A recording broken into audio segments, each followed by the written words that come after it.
Olá, sejam muito bem-vindos a essa aula especial sobre teologia. Meu nome é Lucas Roberto e eu quero falar com você nessa próxima hora sobre a importância e o porquê você precisa estudar teologia. Talvez teologia não seja a sua área, você pense. Eu não sou pastor, eu não sou presbítero, não sou diácono. Talvez você pense pela questão de emprego, né? Teologia, de fato, não tem uma área específica no mercado de trabalho, ainda que há alguns ramos, mas são mais difíceis. É difícil você ganhar dinheiro com teologia. E talvez você pense, então, teologia não é para mim. E eu quero, nessa aula, provar para você o contrário, que teologia é essencial para todos nós cristãos brasileiros, evangélicos principalmente. E eu quero mostrar para você alguns pontos que eu penso que são justificativas do porquê nós precisamos estudar teologia. E no fim eu quero apresentar para você algumas crises, alguns problemas que nós estamos passando como igreja brasileira e que apenas com uma teologia sólida e profunda, nós conseguiremos responder e passar por esses dilemas. Então, o primeiro ponto que eu quero trabalhar com vocês do porquê estudar teologia é que todos nós já somos teólogos. Isso mesmo. Você já é um teólogo. Você já faz teologia. A questão não é se você faz ou fará teologia, mas se você faz uma boa ou má teologia. Porque toda pessoa pensa sobre Deus, pensa sobre o sentido da vida, sobre o perdão, sobre a esperança nessa vida e na futura, sobre questões de céu, inferno, salvação. Então, todos esses temas são teológicos. A questão é se nós estamos abordando esses temas de forma bíblica ou se nós estamos repetindo culturas populares, clichês, frases que muitas vezes têm origem, fonte ou uma visão contrária à Bíblia. E isso está ocorrendo muito. Muitas vezes, jargões mundanos secularistas estão na boca de cristãos, porque não conhecem a Bíblia e porque não percebem como essas visões mundanas são contrárias à Escritura. E por isso acabam produzindo uma teologia ruim, uma teologia mal feita, antibíblica, em muitos pontos. Por isso, estudar teologia não é começar algo novo. É você se aprimorar e aprofundar o que você já vem fazendo como cristão, como alguém que conhece de forma geral a mensagem da Bíblia, mas que ainda não procurou se aprofundar no conhecimento dos pontos abordados por ela sobre a vida, sobre a nossa conduta como cidadãos, cristãos, pais, filhos, funcionários e por aí vai. Então, a teologia nos ajuda e nos auxilia a trocar ideias rasas por questões e por convicções profundas. Algo enraizado direto na palavra de Deus. Esse é o primeiro ponto. O segundo ponto que eu quero falar para você é que a Bíblia é um desafio enriquecedor. A Bíblia, como o nosso alicerce de fé, principalmente de nós evangélicos, que temos ela como a única regra de fé e prática, ela nos apresenta um paradoxo fascinante. Porque Primeiramente, ela nos apresenta uma clareza nos seus pontos centrais, na sua mensagem central, que é o Evangelho. Nós cremos que qualquer pessoa que pegue a Bíblia e leia entenderá a mensagem central do Evangelho de que Cristo morreu para salvar o mundo. Essa é a mensagem clara, essa é a mensagem central e essa mensagem é acessível a todos os que se achegam a ela. Porém, eu tenho certeza que você já leu alguma passagem da Bíblia, algum versículo que ficou estranho, que ficou obscuro para você, e você não entendeu o significado. Principalmente, talvez, do Antigo Testamento, que é uma cultura diferente, são tempos diferentes, a extensão de tempo é maior do Antigo Testamento do que no Novo. Então, a leitura dele é mais difícil. Isso porque, apesar da mensagem central da Bíblia ser clara, ela possui uma profundidade complexa nos seus livros.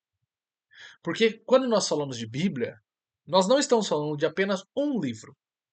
A Bíblia é um compilado de 66 livros escritos em mais de 2000 anos, por diversos autores, em diversos tempos, em diversos idiomas, em diversas culturas. Então, esses livros milenares, eles têm uma barreira linguística, cultural e histórica para conosco, leitores modernos. Então, para nós entendermos um determinado texto, a gente precisa resgatar a cultura daquele texto, o contexto daquele texto. Quem foi o seu autor? Qual é o estilo que está sendo usado aqui, textual?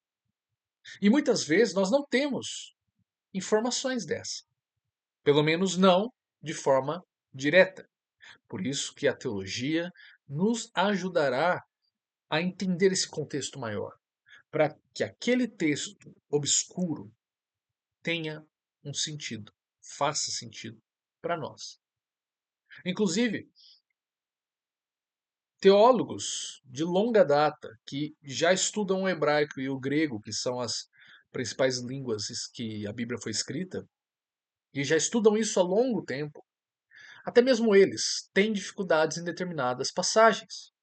Há passagens que são controversas. Não no sentido de polêmicas, tal, mas no sentido de ter interpretações mais obscuras, significados meio obscuros, que não está tão claro o sentido que o autor queria nos dar.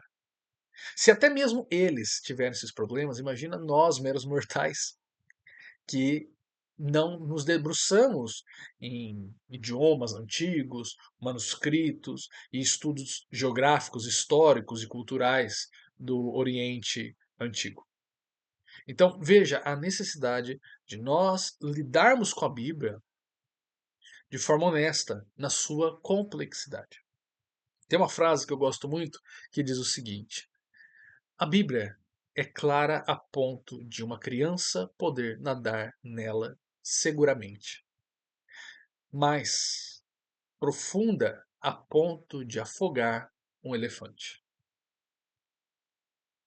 Essa frase, essa máxima, mostra esse paradoxo fascinante de uma clareza central, mas também de uma profundidade no seu conteúdo.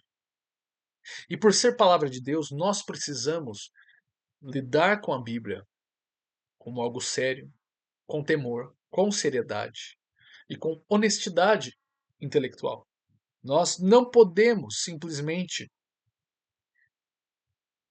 eh, tratar os textos presentes na Bíblia de qualquer forma, ou enfiando significados nossos no texto e não aquilo que o texto está dizendo. Por isso que a teologia é a ferramenta que nos ajuda a construir uma ponte sobre este abismo de milênios, esses abismos milenares que temos com a Bíblia.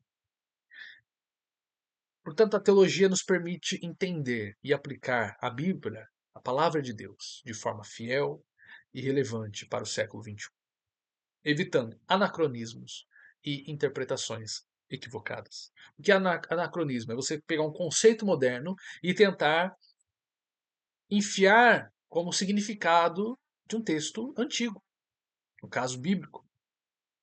Então, vamos pegar a questão de computadores e a palavra dinossauro. Quando o João escreve sobre a marca da besta, ele está falando de computadores? Ele está falando de chip? Não, por quê? Porque é um conceito totalmente estranho para ele. Ele está separado há 2000 anos da invenção de chips e computadores. A palavra dinossauro, por que ela não aparece na Bíblia? Essa é uma das questões, né, que envolve ciência e criação. Por que nós não temos a palavra dinossauro na Bíblia? Simplesmente porque ela é uma palavra moderna, é uma palavra nova. Mas o conceito pode estar presente nas Escrituras. Mas como nós chegamos a esse entendimento? Através de um estudo sério, através de um estudo que busca extrair do texto o seu significado, a sua mensagem, e não tentar impor um significado moderno sobre um texto antigo. Por isso que nós precisamos evitar anacronismos e interpretações equivocadas.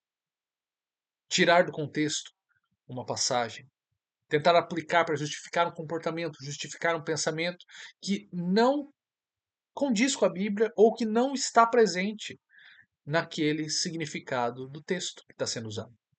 Então, a gente precisa ter esse cuidado.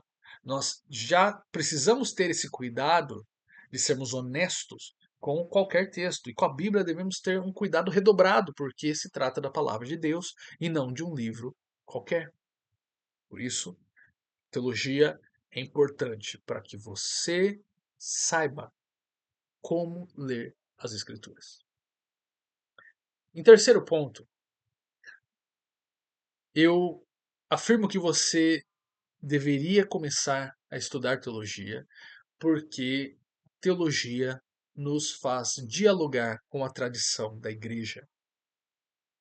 A teologia, ela é a expressão e fruto do mover do Espírito Santo na igreja ao longo dos 2000 anos de existência da igreja. Estudar teologia nos impede de sermos arrogantes, pensando que a nossa geração é a primeira a ler a Bíblia seriamente. Nós não precisamos reinventar a roda, nós não precisamos reinventar ou descobrir a pólvora, porque nós temos uma herança, um tesouro que nos foi dado, que está disponível a nós, de homens tementes a Deus, que lidaram com problemas reais, com desafios à fé, e que, a partir desses desafios, a partir desse pensar, dessa reflexão, produziram materiais que se tornaram uma tradição, uma referência, um material teológico, um padrão, um norte para nós. E muitas vezes nós, que somos da tradição evangélica protestante, que cremos que a Bíblia é a nossa única regra de fé e prática, muitas vezes nós achamos que dizer que a Bíblia é única regra de fé e prática significa que nós devemos rejeitar o resto, tudo que é produzido por homens. Principalmente quando nós comparamos e nos deparamos com a visão católica romana de que a tradição e os escritos desses homens do passado têm a mesma autoridade que a Bíblia. Nós não cremos nisso. Mas não é porque nós cremos que a Bíblia é a única, infalível e inerrante, inspirada por Deus, que nós vamos rejeitar a tradição, essa herança teológica da igreja que foi acumulando durante esses 2000 anos. Nós precisamos entender que há níveis diferentes entre eles. Se há um conflito entre o que uma tradição diz e o que a Bíblia diz, nós devemos ficar com a Bíblia. Mas isso não significa que, porque a tradição foi feita por homens, é falível, é passivo de erro, que nós devemos rejeitá-la, porque ela nos ajudará na nossa caminhada de fé. Porque nela nós veremos, primeiro, uma referência da nossa identidade, quem somos. Nós estamos mantendo esse legado que começou com os apóstolos. Nós não surgimos do nada. Nós não surgimos quando a nossa igreja local abriu ou quando a nossa denominação passou a existir. Não. Nós fazemos parte de algo maior, de algo historicamente grande. Mas isso também nos ajuda a termos referências de como lidar com problemas reais, com crises reais e com movimentos que se afastam da palavra de Deus. Como lidar com eles de forma bíblica. Porque esses homens do passado já, muitas vezes, lidaram com problemas semelhantes aos nossos e são referência na caminhada de fé e no pensamento bíblico. Por isso, a teologia nos insere em uma grande conversa que nos conecta com a sabedoria forjada ao longo dos séculos.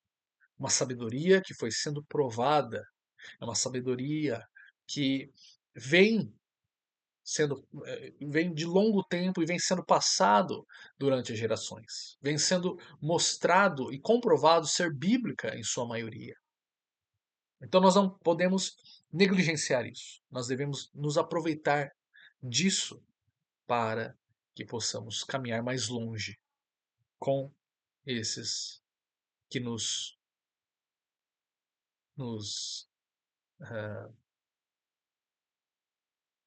basearam a fé, a quem nós estamos sucedendo, que nos precederam em nossa caminhada. Tem um, uma afirmação do credo apostólico que é muito importante, que muitas vezes passa desapercebido por nós, porque nós acabamos tendo uma certa repulsa por taxar isso de católico romano. O credo apostólico não é católico romano apenas, ele é o resumo da fé de todas as igrejas, ocidentais e orientais. E numa parte, já no final, ele diz o seguinte: creio na comunhão dos santos. E muitas vezes isso parece meio estranho para nós, porque o catolicismo romano interpreta essa frase como sendo a ideia da intercessão dos santos, de orar pelos mortos, pelos santos, por uma intercessão, por uma aproximação, e isso parece algo antibíblico para nós. Mas a tradição evangélica protestante, ela interpreta a comunhão dos santos de uma forma mais rica e que tem muito a ver com aquilo que nós estamos precisando hoje, que é nos conectarmos historicamente com as raízes da nossa fé. A comunhão dos santos, a doutrina da comunhão dos santos diz respeito, primeiro, aos santos, aos irmãos em Cristo que nós temos na nossa igreja local. Aqueles que o Espírito Santo usa com dons específicos que nos ajuda, que nos complementa com os dons que nós temos. Dons que nós não possuímos, mas eles sim, e que vêm para nos abençoar e nos ajudar na caminhada. E nós também, os dons que o Espírito Santo nos dá, devem ser também usados para abençoar os nossos irmãos e ajudá-los na caminhada. Então, o primeiro ponto é a comunhão dos santos de modo imediato, na igreja, aqueles que sentam no banco do nosso lado. Mas a comunhão dos santos também mostra e aponta para a catolicidade da igreja. E a palavra católica aqui no original significa de comum acordo, universal, trazendo a ideia de que a igreja de Deus não está restrito a etnias, não está restrito a nações, não está restrita a fronteiras. Ela está espalhada nos quatro cantos do mundo e ela é muitas vezes invisível, mas ela está presente em todos os cantos. E Deus levanta para si povos de todas as tribos. Então, a catolicidade da igreja, essa identidade universal da igreja, transcende espaços geográficos. Então, cristãos lá da China ainda são nossos irmãos. Precisamos orar por eles e ter essa comunhão de alguma forma, em oração, intercessão. Mas também a catolicidade da igreja transcende o tempo. Não no sentido de nós orarmos para aqueles que já se foram, mas no sentido de professarmos o mesmo evangelho. Nós estamos de comum acordo com aqueles que nos antecederam e proclamamos o evangelho de Cristo, como eles. E vivemos a vida cristã. E vivemos a proclamação das boas novas. É como se fosse uma tocha olímpica que é passado de geração em geração e agora esse dever está conosco. Mas para chegar a nós, ele passou por todas as gerações até chegar nos apóstolos antes de nós. E nós não podemos negligenciar isso, porque isso faz parte da nossa identidade. Isso faz parte de quem somos como igreja, como corpo de Cristo. E essa catolicidade nos envolve para termos esses homens de Deus como referências de santos que venceram o mundo pelo poder do Espírito Santo, pelo poder de Cristo. De homens que muitas vezes defenderam com a própria vida a palavra de Deus. De homens que não se amedrontaram diante dos desafios, das ameaças e da possibilidade de passar por ridículos. Mas eles seguiram firmes, professando o senhorio de Jesus Cristo, que só Jesus Cristo é o Senhor. Portanto, nós temos, de certa forma, comunhão com eles. Estamos ligados a eles, porque estamos em Cristo com eles e estamos proclamando o mesmo evangelho, a mesma fé que nos foi dada. Por isso, teologia nos ajuda a nos conectarmos a essa história preciosa que nos é dada e pertence a nós como herança legítima. Próximo motivo que eu tenho para apresentar para você, para que você comece a estudar teologia hoje, é que a teologia é de extrema importância para podermos responder às dificuldades e os desafios atuais. Ter uma teologia robusta, forte, não é apenas um exercício acadêmico, é um equipamento, é uma ferramenta essencial para os desafios que a igreja enfrenta hoje. E aqui eu listo pelo menos 4 desafios que a igreja brasileira está começando a apresentar ou já está enfrentando e muitas vezes não sabe como enfrentar, está perdida diante de tantas vozes, mas de poucas respostas bíblicas e eficazes. Então, a primeira questão que tem nos assolado como cristãos do século XXI é a característica cultural do Ocidente moderno. É uma cultura pós-cristã. Nós temos visto igrejas vazias na Europa. Nós temos visto igrejas se esvaziando nos Estados Unidos, ainda no processo. E temos visto no Brasil gerações abandonando a igreja. E não apenas o esvaziamento da igreja, que é uma das características do pós-cristianismo, mas a questão é que as verdades bíblicas, a visão bíblica da vida, da ética, dos valores, têm sido subvertidos, negligenciados e rejeitados pela cultura. Cada vez mais a sociedade está sendo intolerante em ouvir o discurso cristão. Isso justifica a questão do porquê tantos pastores e líderes estão sendo perseguidos, processados e presos por falarem das suas crenças baseadas na Bíblia. Não só no Brasil, Europa, Estados Unidos, principalmente. Se você quer saber mais a respeito dessa questão do pós-cristianismo cultural que estamos passando, dá uma olhada no meu Instagram, tem um post lá interessante sobre esse assunto. Outra questão que envolve, faz parte desse pós-cristianismo, essa cultura pós-cristã que estamos presenciando, é o êxodo juvenil.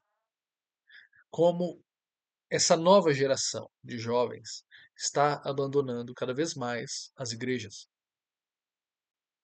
Pesquisas feitas nos Estados Unidos, Barna Group, por exemplo, é uma delas, mostra que 2 a cada 3 jovens, quando entram na universidade, abandonam a igreja. Desses 2 que abandonam, uma porcentagem pequena ainda volta quando se casa. Mas a porcentagem final daqueles que deixam a igreja e não voltam mais é quase de 50%. E esses números são alarmantes. Esses números são extremamente preocupantes, porque nós estamos perdendo as futuras gerações, porque não estamos discipulando elas. Não estamos sabendo apresentar o Evangelho e a Bíblia como confiáveis, como seguros, como autoritativos, como autoridades para eles. E quando esses jovens, sem preparo, sem discipulado, chegam no ensino médio e nas universidades, em ambientes hostis, com professores hostis à fé, ateus, cheios de ideologia, e passam a ridicularizar a fé cristã, a Bíblia, e apontam supostas contradições na Bíblia, supostos absurdos na Bíblia. E esses jovens não sabem responder, não sabem apresentar uma resposta adequada a isso. Eles acabam tendo a sua fé fragilizada, a sua fé morta. E então eles compram a falsa ideia de que precisam abandonar a Bíblia, precisam abandonar a fé dos seus pais, para que eles possam ser bons profissionais, bons acadêmicos e, de forma geral, racionais. E isso é um absurdo. Mas por que tem funcionado tanto esse tipo de argumento, esse tipo de narrativa? Porque nós estamos omissos no discipulado e no ensino das Escrituras para a futura geração.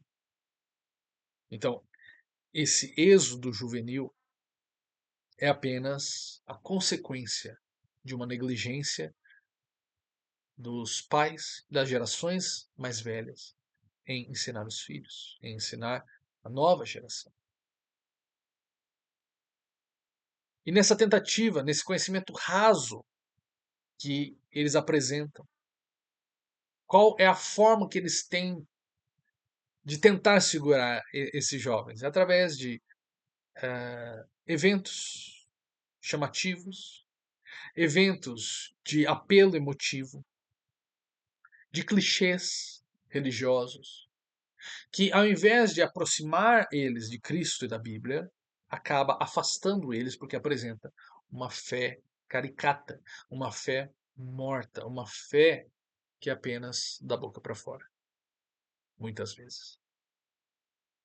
Então, quando nós não conhecemos, quando não sabemos como lidar com as Escrituras, não temos conhecimento teológico suficiente, nós apelamos para recursos e para espetáculos humanos que maquiam dúvidas, que sufocam essas dúvidas por um tempo, mas que lá na frente essa bolha vai explodir, vai estourar e não conseguiremos preservar a futura geração na igreja e nos caminhos de Deus.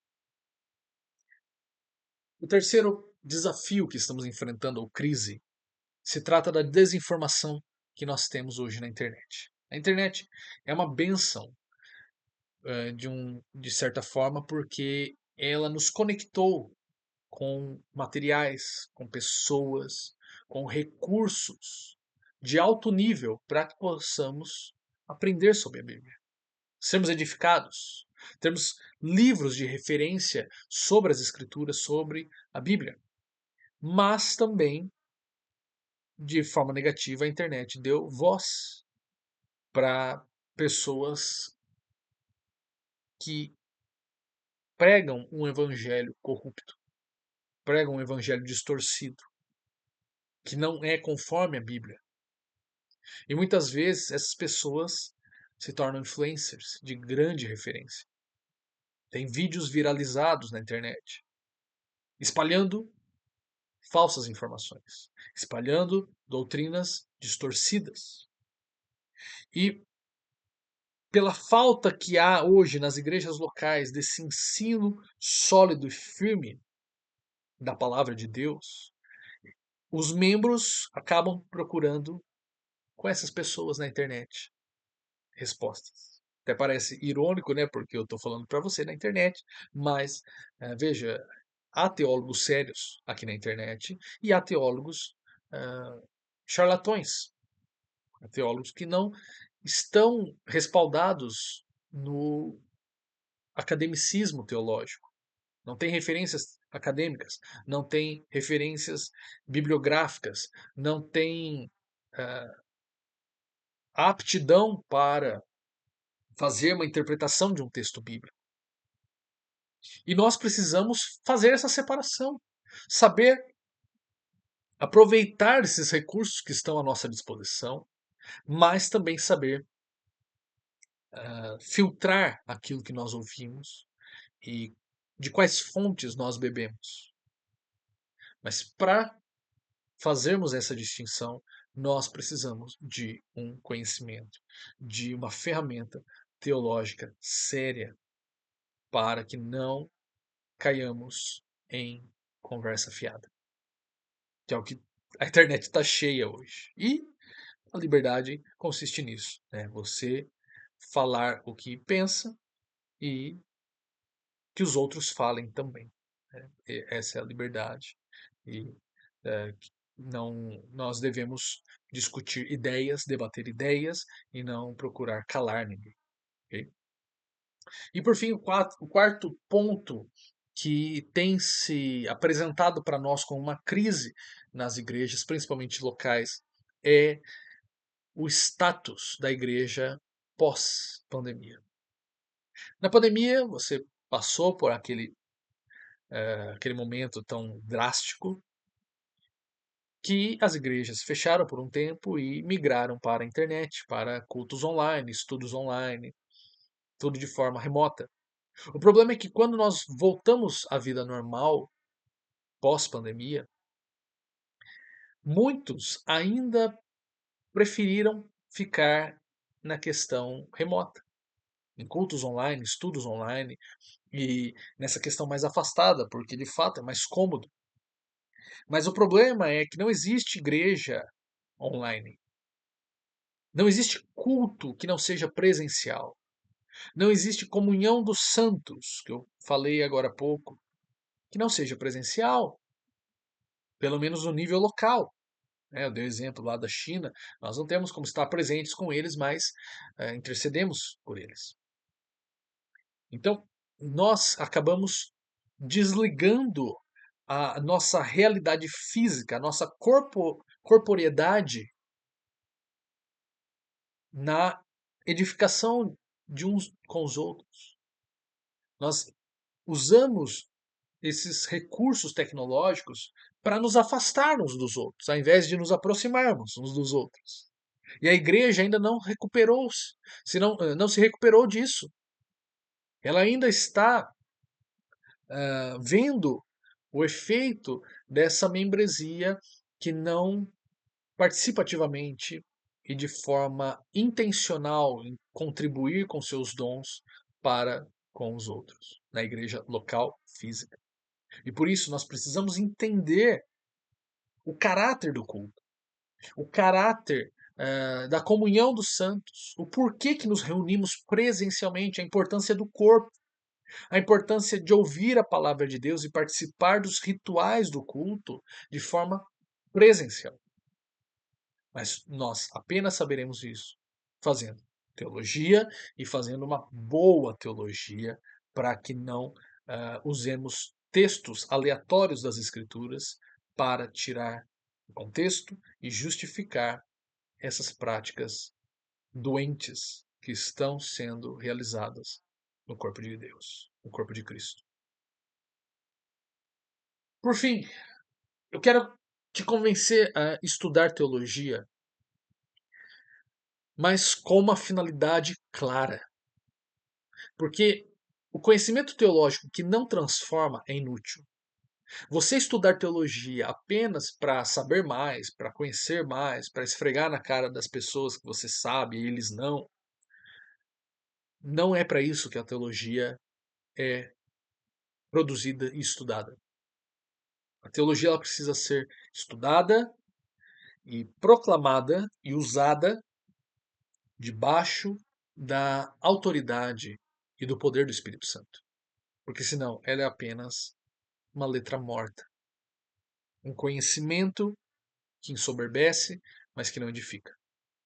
Então, o destino final de uma boa teologia, uma teologia bíblica, não é apenas o acúmulo de informações, mas o crescimento integral, para que nós nos pareçamos mais com Cristo, para que as pessoas vejam em nós uma coerência entre o que falamos e o que vivemos, para que o bom perfume de Cristo seja exalado por nós e nós possamos proclamar o Evangelho, levando cativo todo pensamento em obediência a Cristo. Portanto, uma boa teologia, ela produzirá em nós duas respostas.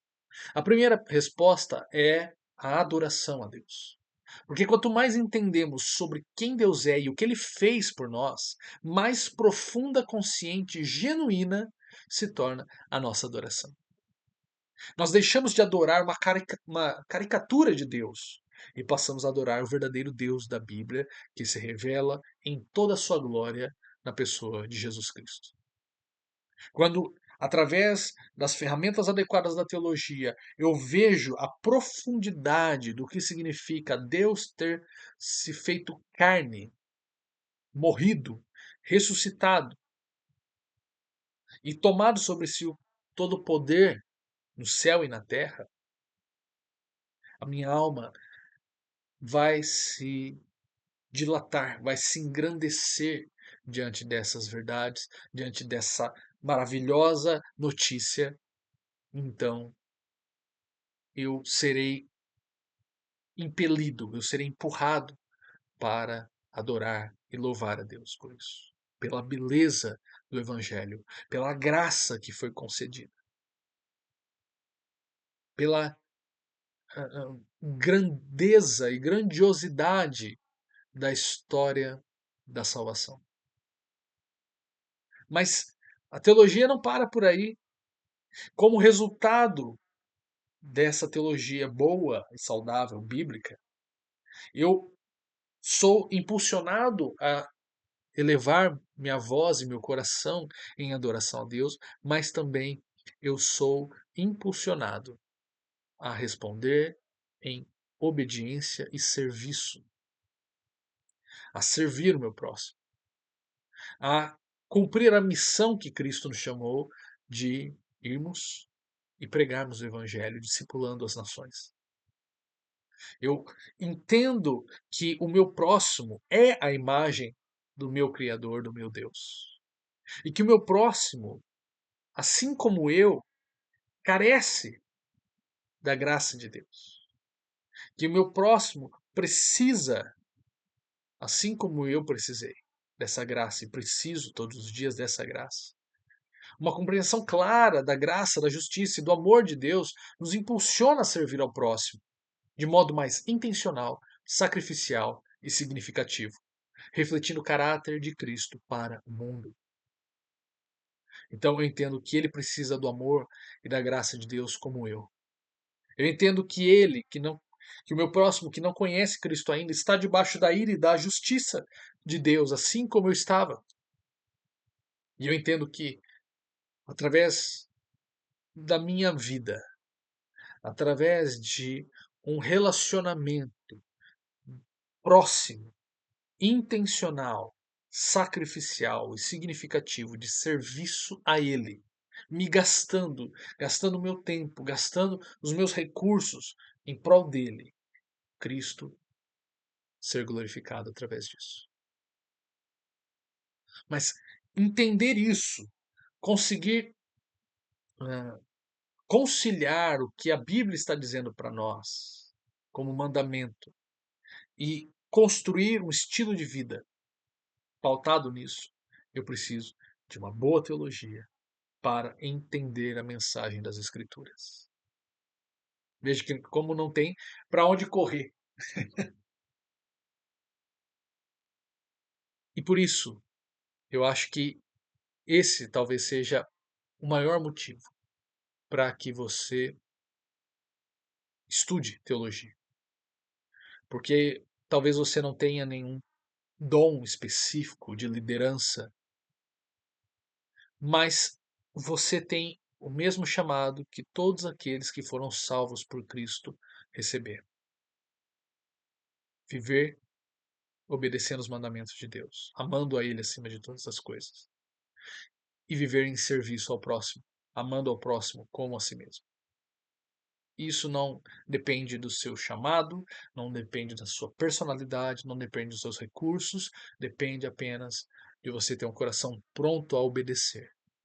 Mas para obedecer, você precisa entender a ordem que está sendo dada para nós na Bíblia e os exemplos que são dados para nós, tanto nas Escrituras quanto ao longo da história daqueles que nos antecederam e que também tiveram essa vocação de servos, seguidores de Cristo e que cumpriram isso de forma exemplar.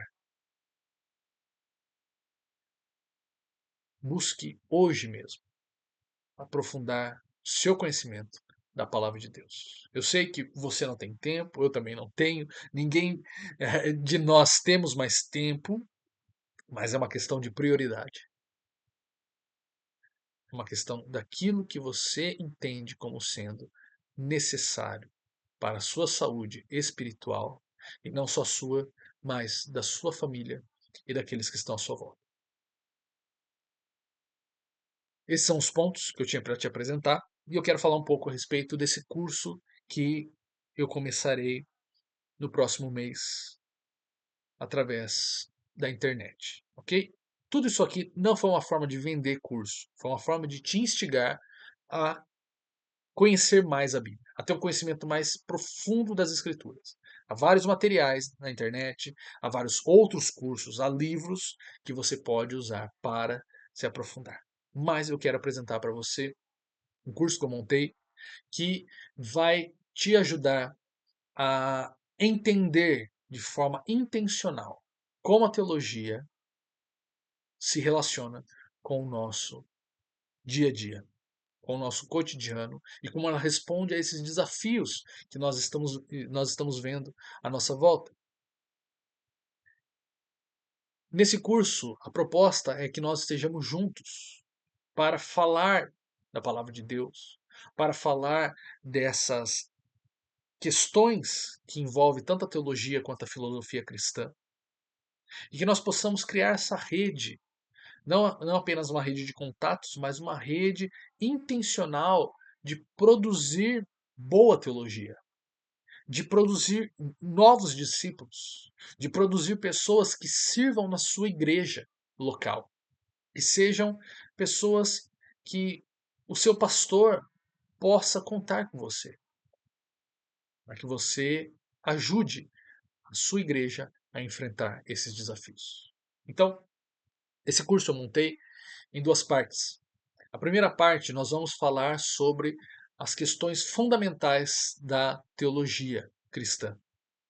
Na segunda parte, nós vamos falar sobre ah, os princípios, as bases da filosofia cristã que nos ajuda a transportarmos o conteúdo da palavra de Deus, da teologia, para uma aplicação no nosso cotidiano, no ambiente em que Deus nos colocou.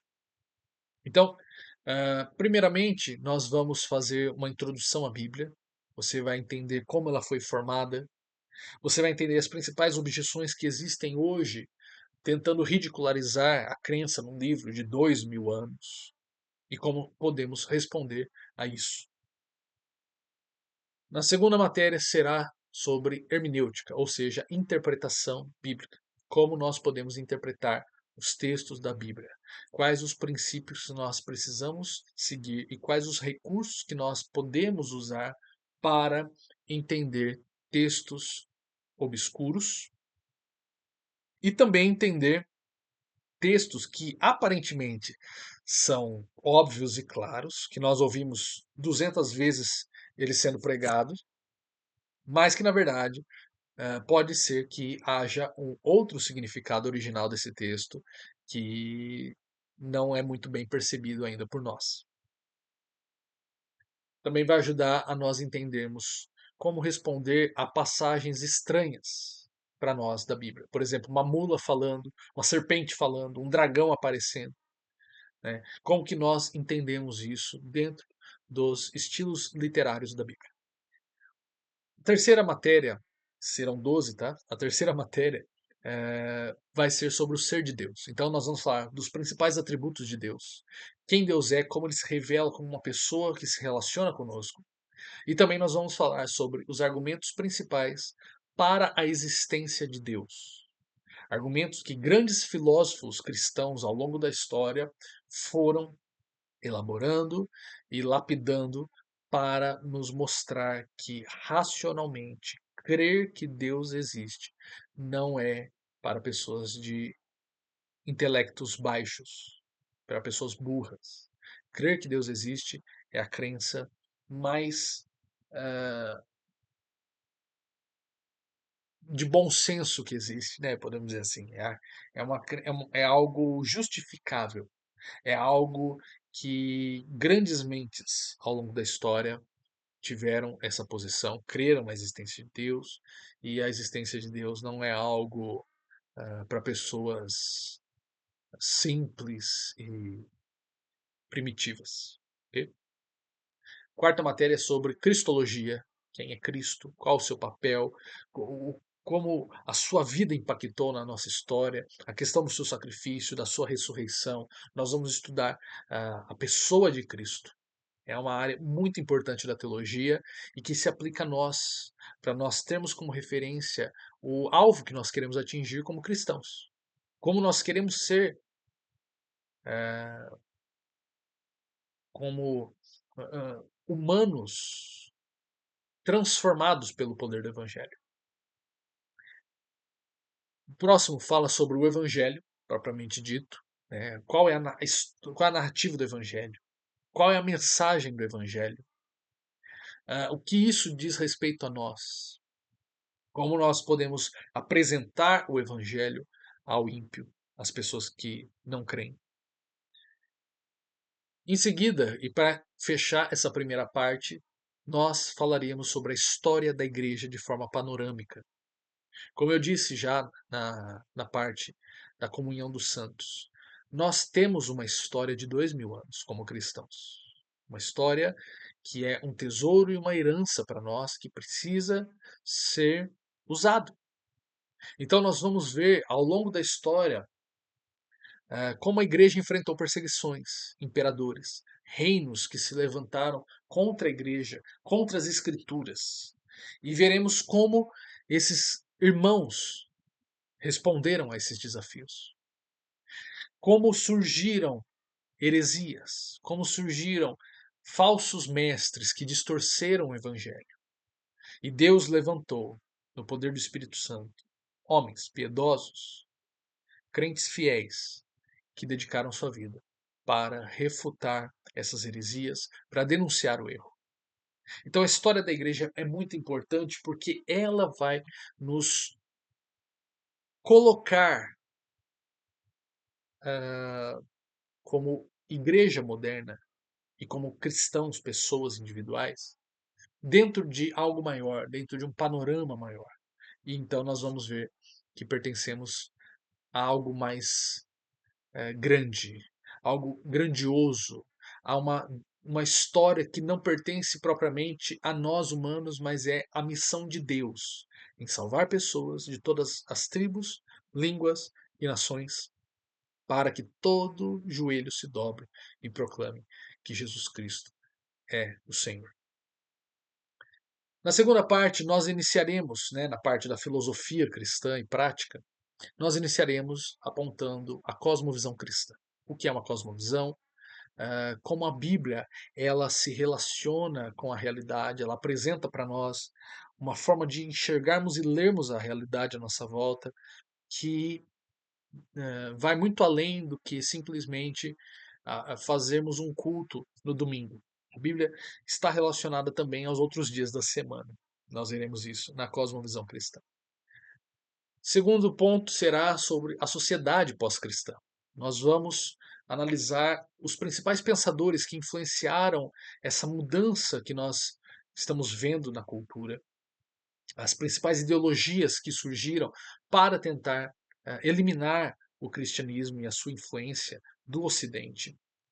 Porque se nós não entendermos as fontes e as ideias que estão engajando esses movimentos, impulsionando essas transformações, as nossas respostas serão muitas vezes ineficazes ou simplesmente vai lidar com sintomas, mas não com as causas da doença. Okay? Terceiro lugar, vamos falar da cultura e os seus desafios. Como nós devemos ler a cultura, mais na questão da arte mesmo, e como cristãos nós devemos também influenciar a cultura, influenciar a arte, produzir boa arte e cultura. Depois falaremos sobre a política e os seus desafios, como nós podemos lidar com esse assunto que está tão em alta, essas disputas de direita e esquerda que nós vemos, como o cristão deve se posicionar, como nós não podemos nos influenciar, sermos influenciados por líderes que misturam o evangelho com ideologias políticas. Isso é um perigo, isso é algo que precisamos estar muito atentos, porque essas ideologias têm dividido o corpo de Cristo, têm substituído os púlpitos, têm substituído o evangelho nos púlpitos. E por isso nós precisamos entender o que é política, como Deus se relaciona com a política, a Bíblia fala sobre política e como nós devemos analisar esses movimentos ideológicos que nós temos hoje políticos. Tá? Em penúltimo lugar, nós falaremos sobre ciência e fé, que é outra questão que muitas vezes se ouve muito sendo distorcido, que ciência e fé não se misturam, razão e fé não combinam, e nós veremos que os principais cientistas, ganhadores de prêmios Nobel, foram cristãos piedosos que criam na palavra de Deus. E que ser cristão e cientista não é uma contradição. E por fim, nós falaremos sobre a educação e a importância do discipulado. Como eu falei, nós estamos perdendo a nova geração porque não estamos discipulando eles com a palavra de Deus. Não estamos mostrando a eles que a Bíblia é um livro autoritativo. Eu ia falar autoritário. Não, ele é um livro autoritativo. Ele é um livro seguro para se confiar. É um livro sério e honesto. Mas o problema é que não estamos discipulando os nossos filhos e, ao mesmo tempo, estamos entregando esses filhos para professores e escolas seculares que estão discipulando os seus filhos e estão construindo uma visão de mundo e uma identidade neles secular, anti-Deus e anticristã. Então nós precisamos entender que a Bíblia nos fala sobre o ensino, sobre as formas que nós devemos ensinar e como nós devemos instruir os nossos filhos na palavra de Deus. Então, são esses 12 módulos que nós teremos ao longo de um ano para falar sobre Bíblia e a sua relação com o nosso cotidiano. Okay? eu já me apresentei, né? Minha formação é em teologia, pedagogia, história e artes. Tenho algumas especializações nessas áreas públicas da teologia, como filosofia, história, educação, literatura, por aí vai. E também sou autor de 6 livros que falam sobre a vida cristã, também alguns livros de literatura fantástica de ficção. E esse é o curso de Teologia e Cosmovisão que está sendo ofertado para vocês, né? Está aberto as inscrições. No link na descrição você pode preencher um formulário e um link do grupo de WhatsApp vai ser disponibilizado para você. Entre nesse grupo, porque é por lá que eu vou me comunicar com vocês sobre atualizações, os dias que teremos aula e os materiais também que serão disponibilizados, ok? As aulas serão ao vivo, online, serão, será uma aula por semana, ao longo de um ano, e com essa mensalidade aí que está aparecendo na sua tela, que é um preço simbólico e acessível a todos nós. Eu sei que os tempos estão difíceis, né, a grana está curta, mas eu quis deixar bem baixo o preço para que vocês não tenham desculpa de não fazerem esse curso. Tá? O início se dará em agosto, no próximo mês, se Deus assim quiser, e se fecharmos turma, o que parece que acontecerá por enquanto. Okay? Esse valor é por famílias, não é por pessoa, tá? Então, a ideia é que vocês estudem esses temas em família, pais com filhos, maridos e esposas. Porque os temas que nós vamos abordar são para lidar com os problemas que estão afetando principalmente as famílias. Então, por isso que esse valor é por famílias, ok? Pais e filhos, ok? Ou aqueles que moram no seu lar. Certo, pessoal? Agradeço a sua atenção até aqui, ficar me ouvindo falando sem parar nesses 58 minutos. E espero que você consiga fazer parte dessa turma. Qualquer dúvida, eu estou à disposição. Né? Envie esse vídeo para mais pessoas, para aqueles que você entende que precisam ter esse chacoalhão para começar a estudar teologia. Envie esse vídeo também no seu grupo de igreja, para o seu pastor, para a sua liderança, para que eles possam fazer também. O foco é para o público geral, mas também para a liderança realizar esse curso, que vai trazer uma temática muito importante, com respostas também que vão ajudá-los na liderança. Se puder, se inscreva no nosso canal. De vez em quando eu solto algum conteúdo, mas já temos vários outros vídeos que você pode conferir. Eu tenho certeza que será de grande edificação na sua vida. Me siga no Instagram, @lucasroberto_oficial. E qualquer dúvida, o meu WhatsApp estará no grupo da turma. Então, fique à vontade para tirar qualquer dúvida e espero nos vermos no próximo mês estudando a palavra de Deus. Um forte abraço, Deus te abençoe.